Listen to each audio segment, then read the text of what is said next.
14 debatt med anledning av interpellationssvar. Och vi börjar med punkt 10, debatt om socialtjänstminister Camilla Waltersson Grönvall, Moderaternas svar på interpellation 416 av Nadia Awad, Vänsterpartiet, Funktionsrätt Sveriges granskning. Och ordet går inledningsvis till socialtjänstminister Camilla Waltersson Grönvall, Moderaterna. Varsågod.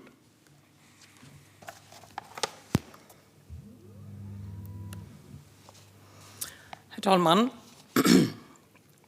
Nadia Awad har frågat mig vilka åtgärder jag avser vidta inom mitt ansvarsområde med anledning av de slutsatser som Funktionsrätt Sverige har kommit fram till i sin senaste granskning, samt varför jag och regeringen inte fattat ett beslut om att göra FN:s konvention om rättigheter för personer med funktionsnedsättning till lag. Och slutligen, vilka konkreta åtgärder jag avser att vidta för att säkerställa att konventionens rättigheter får fullt genomslag i svensk lagstiftning och i praktiken. Regeringens funktionshinderspolitik utgår ifrån det nationella målet för funktionshinderspolitiken. Målet är att, med FN:s konvention om rättigheter för personer med funktionsnedsättning som utgångspunkt, uppnå jämlikhet i levnadsvillkor och full delaktighet för personer med funktionsnedsättning i ett samhälle med mångfald som grund. Målet ska bidra till ökad jämställdhet och till att barnrättsperspektivet ska beaktas. Det innebär att konventionen om rättigheter för personer med funktionsnedsättning ligger till grund för den politik som förs. Regeringen vidtar flera åtgärder för att stärka arbetet med att uppnå det nationella målet för funktionshinderspolitiken. Regeringen arbetar bland annat med att ta fram en nationell handlingsplan för funktionshinderspolitiken. I december förra året redovisade Myndigheten för delaktighet sitt uppdrag att ta fram ett förslag till en sådan handlingsplan.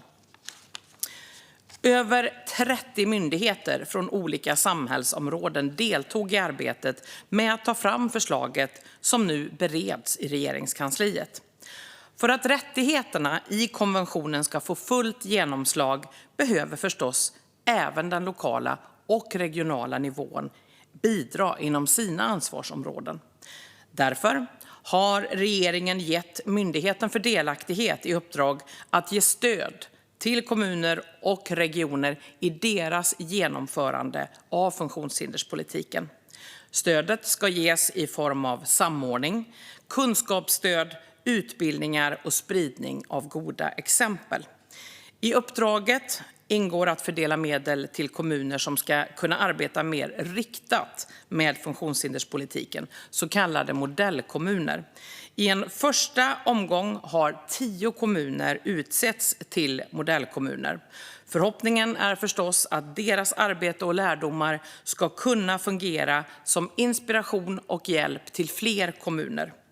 Uppdraget är beräknat att pågå fram till och med år 2031. För att ytterligare stärka arbetet med att genomföra funktionshinderspolitiken arbetar regeringen med att tillsätta en nationell samordnare för funktionshinderspolitiken.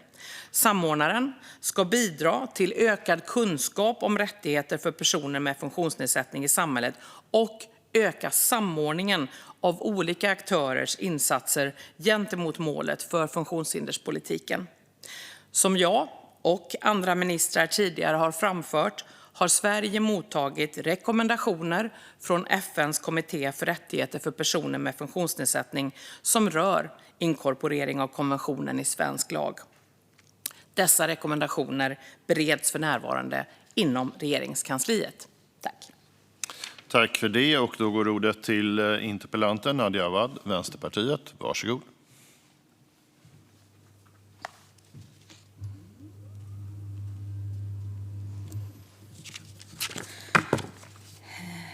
Herr talman, statsminister Ulf Kristersson och hans ministrar lever ju världens bästa liv. Och de har makten att bestämma om andra också ska få leva världens bästa liv. Men människor med funktionsnedsättningar känner sig väldigt orättvist behandlade. För när statsminister Ulf Kristersson vill göra ett toalettbesök är det ingen som tar tid för att se hur många minuter det tar. Men en person med funktionsnedsättning behöver uppge i minuter och i sekunder hur lång tid det faktiskt tar för att kunna få assistans från en kommun eller myndighet. Nog kan vice statsminister Ebba Busch få en god hemlagad måltid varje dag. Men Susanne i Långshyttan, som har förlorat sin assistans efter att ha haft den i 30 år, kommer bara få en hemlagad måltid om hennes vän kan hjälpa till. Därför överväger Susanne just nu att begå ett brott för att få det stöd hon behöver i fängelset. När finansminister Elisabeth Svantesson fick bidrag för dubbla boende, då som riksdagsledamot, kunde hon senare bli finansminister. Men Maria i Karlsborg, som behöver assistans, blir återbetalningsskyldig på över 1 miljon kronor fastän det är Försäkringskassan som har gjort fel.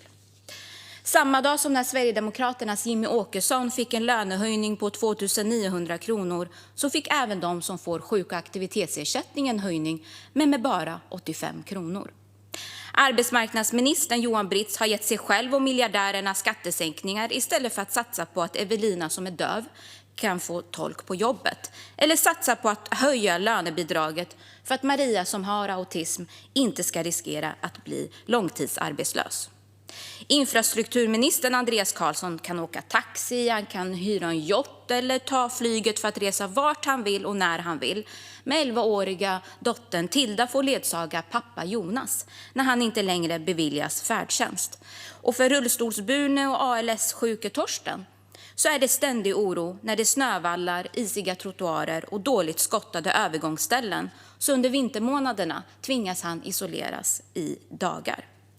När Andreas Carlson är bostadsminister så gör han det enklare för unga från rikare familjer att flytta hemifrån med sänkt kontantinsats för att kunna köpa sin egen bostad.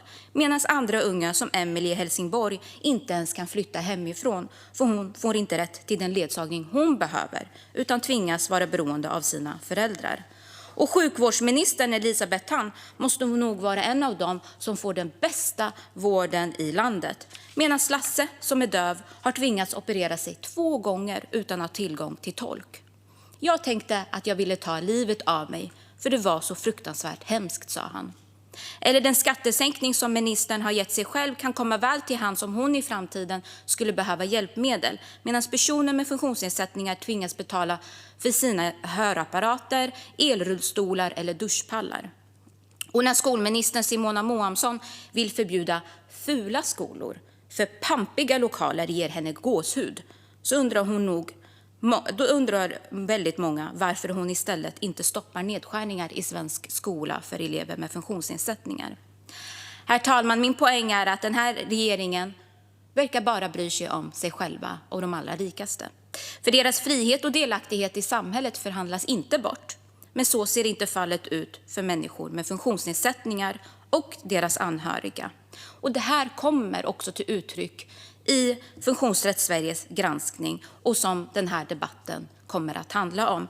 Moderaterna, som också har ministerposten för funktionsrätt, fick sämst poäng. Man hamnade i enkätens bottenliga. De fick till och med minuspoäng. Så min fråga är till ministern, som representerar också Moderaterna. Hur kommer det sig? Tack. Tack så mycket. Socialtjänstminister Camilla Waltersson Grönvall, Moderaterna. Varsågod.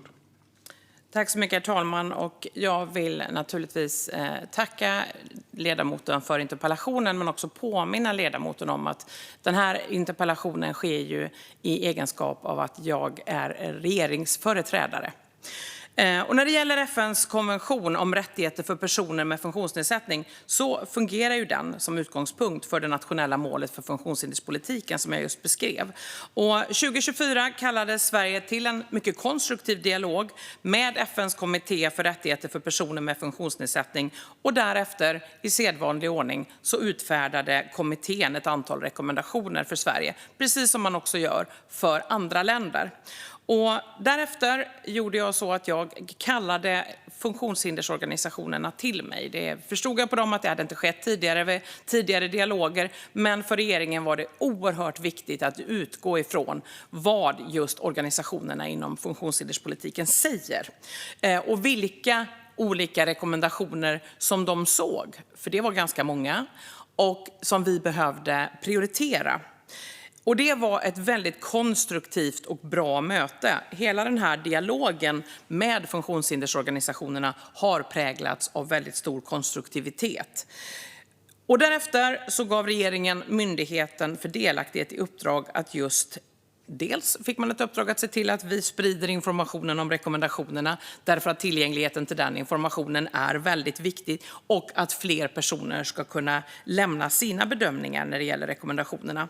Det här uppdraget redovisades i februari i år och den redovisningen bereds just nu i Regeringskansliet. Och där har ju regeringen vidtagit och planerar att vidta flera åtgärder i syfte att uppnå det nationella målet för funktionshinderspolitiken. Där ligger alltså de här rekommendationerna till grund för detta.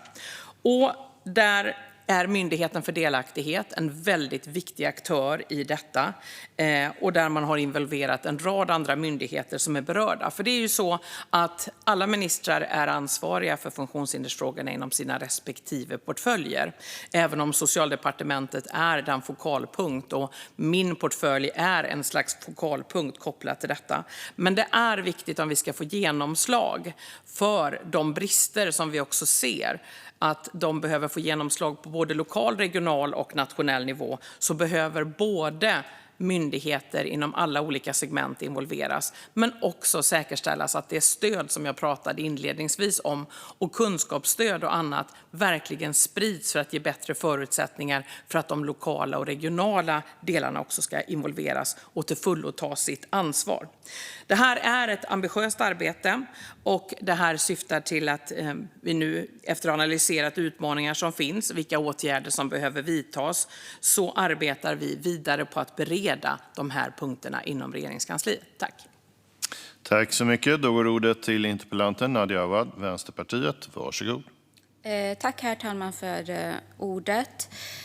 Alltså, inledningsvis vill jag ändå poängtera att Funktionsrätt Sveriges granskning av riksdagspartiernas funktionsrättspolitik inför valet 2026 ger ändå en indikation på vad vi alla har misstänkt under hela den här mandatperioden. För att jag har ju förståelsen och kunskapen om att Camilla Waltersson Grönvall företräder regeringen och är inte här enbart i egenskap av att vara moderat. Men samtidigt så speglar ju Moderaternas svar i den här granskningen också regeringens arbete i funktionsrättspolitiska frågor under hela mandatperioden. För att i de frågorna där man har sagt uttryckligen nej till att man inte vill driva aktivt, det har man inte heller gjort under hela mandatperioden. Jag kan bara dra några saker som ett exempel. Funktionsrättskonventionen, att det ska bli till svensk lag, det har ju ändå socialtjänstministern och 3 andra ministrar också sagt tidigare till mig i olika debatter och i dagens debatt att det finns inte ett sånt beslut än om att man faktiskt ska, på liknande sätt som man har gjort med barnkonventionen, att göra funktionsrättskonventionen till svensk lag. Så egentligen, så den slutsatsen stämmer ju väl överens med vad vi har bevittnat under hela mandatperioden. Men sen är det andra saker också. Vill ditt parti att det i direktiven till nya statliga utredningar ska finnas med krav om att konsekvenser av olika förslag alltid ska analyseras ur ett funktionsrättsperspektiv? Så svarade Moderaterna nej, vi motsätter oss förslaget helt. Så då är min fråga till ministern: anser ministern att det är viktigt att direktiven till nya statliga utredningar ska ha krav om konsekvenser av olika förslag utifrån ett funktionsrättsperspektiv? En annan fråga som var i granskningen var ju om partiet vill utreda en ökad statlig styrning när det gäller rehabilitering och tillgång till hjälpmedel. Då svarade Moderaterna nej, att man motsätter sig förslaget helt och hållet. Gör ministern också det? Så jag är väldigt tydlig här och försöker förklara att nu frågar jag ministern i egenskap av minister, inte enbart som moderat. Så det går ju faktiskt att svara på mina frågor. När det gäller också en skarpare skollagstiftning med krav på att skol- och lärmiljöer utformas tillgängligt för alla elever Och en inkluderande utbildning i linje med funktionsrättskonventionen var också en annan fråga. Och det sa Moderaterna att man motsätter sig förslaget helt och hållet. Gör ministern också det? Sen en annan fråga som också berör skolområdet var ju ifall man vill tillskjuta medel för att säkerställa en likvärdig tillgång till högkompetent elevhälsa över hela landet. Och det sa man också att man motsätter sig det förslaget helt. Gör också ministern det?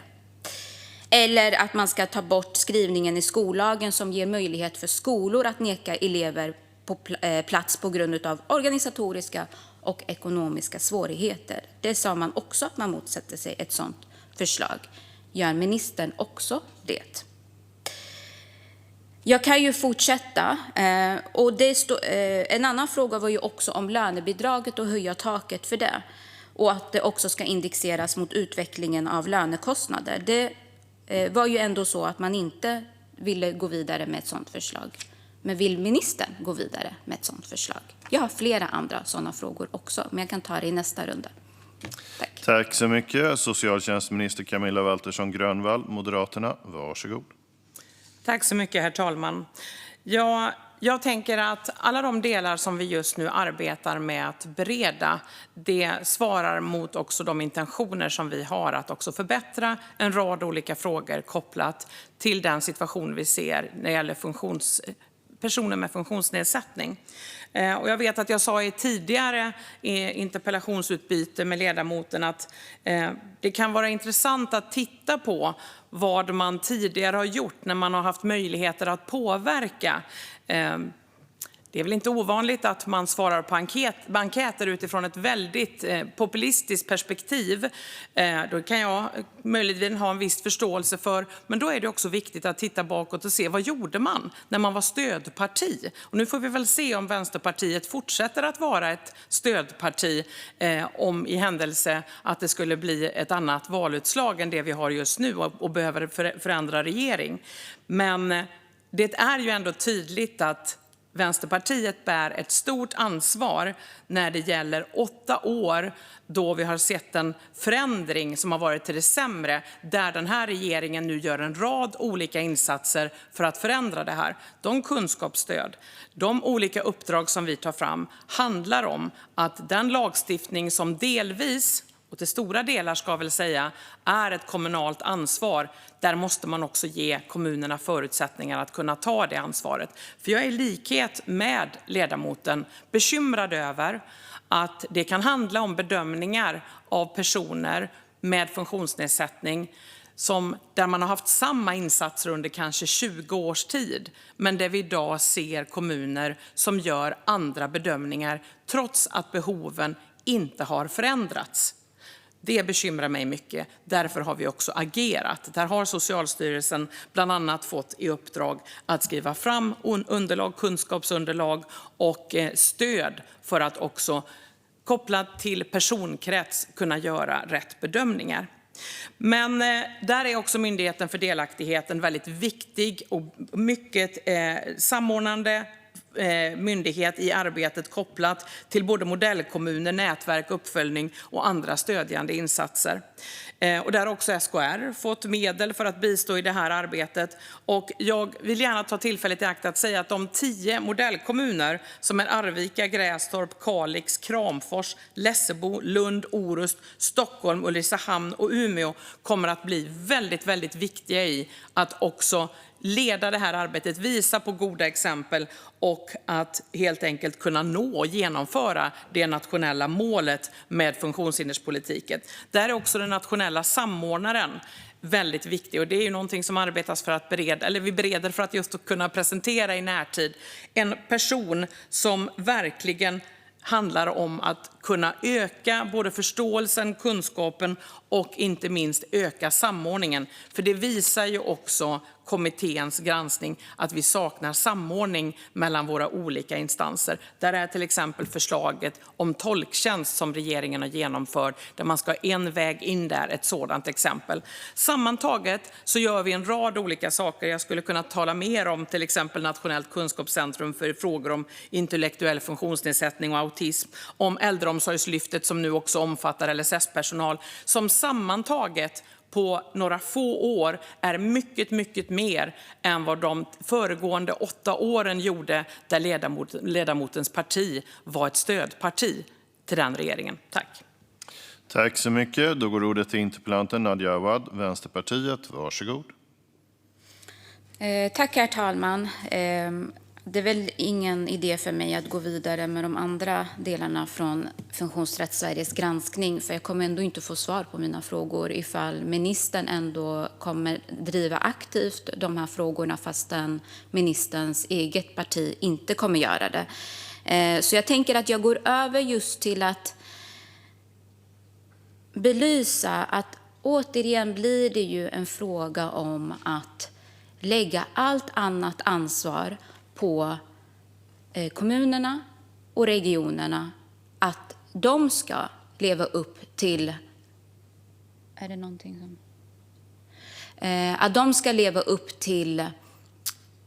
funktionsrätt hindersmålen.